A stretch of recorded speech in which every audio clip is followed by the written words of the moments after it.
Cornelius is going to give a message from Kevin Annett in Canada.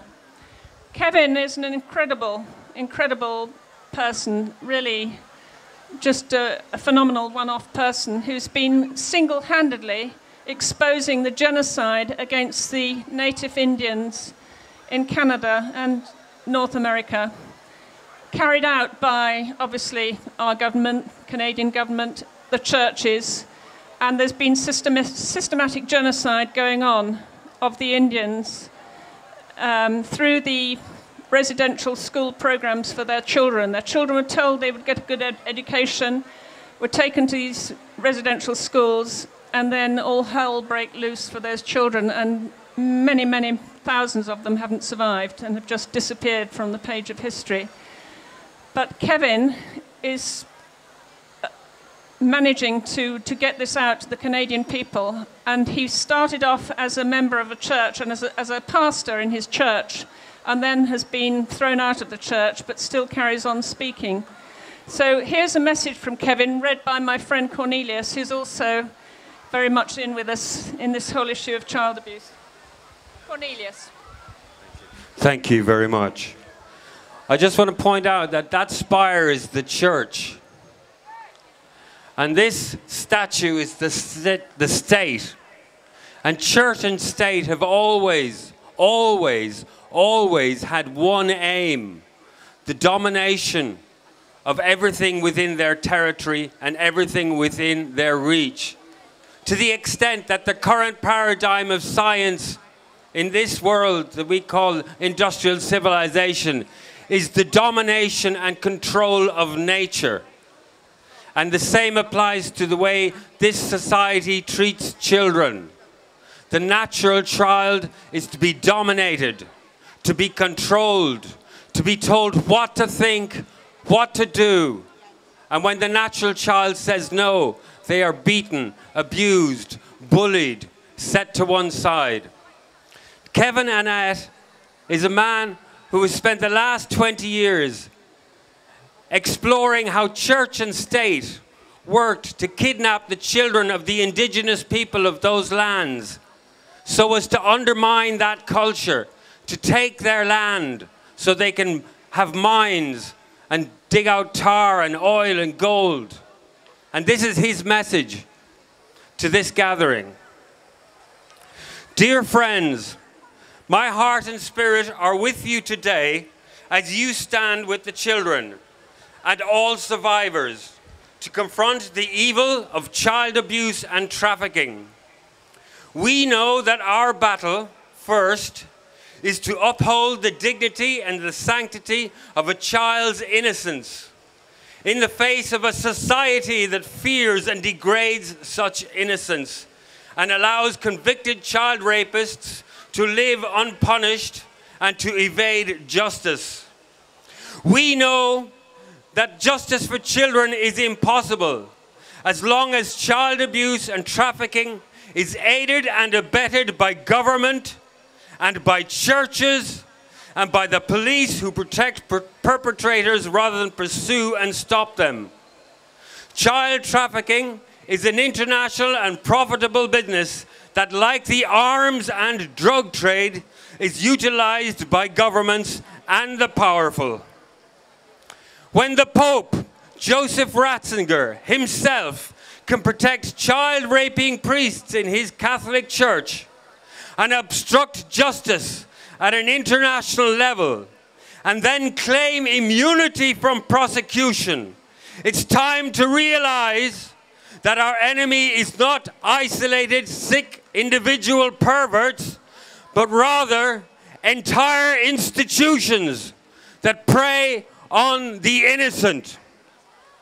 Our tribunal was formed this year in 5 countries to bring to justice the Pope, the Church, and government officials, and every lesser child abuser who hides behind official power.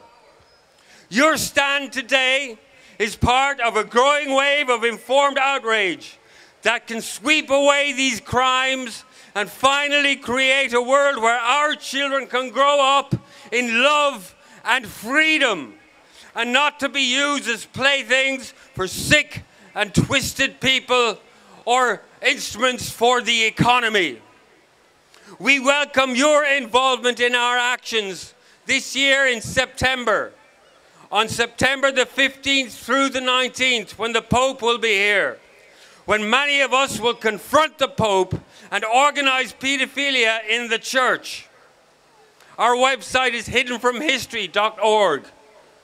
Our strength lies in each one of you as you recognize the child within yourself and reach out with empathy to all children everywhere. And that's the message from Kevin Annett. He made a documentary of what happened in Canada. It's called Unrepentant. The people who harm children have no remorse. They do not repent. And they are running the world as we know it. I speak as a survivor of the Irish Catholic boarding school system. I came from the elite boarding schools. I wasn't part of the residential system. And they're not talking about what happened in the elite boarding schools. I'm 51, and if there's anyone here my age, you will know that when you were in school, you experienced violence.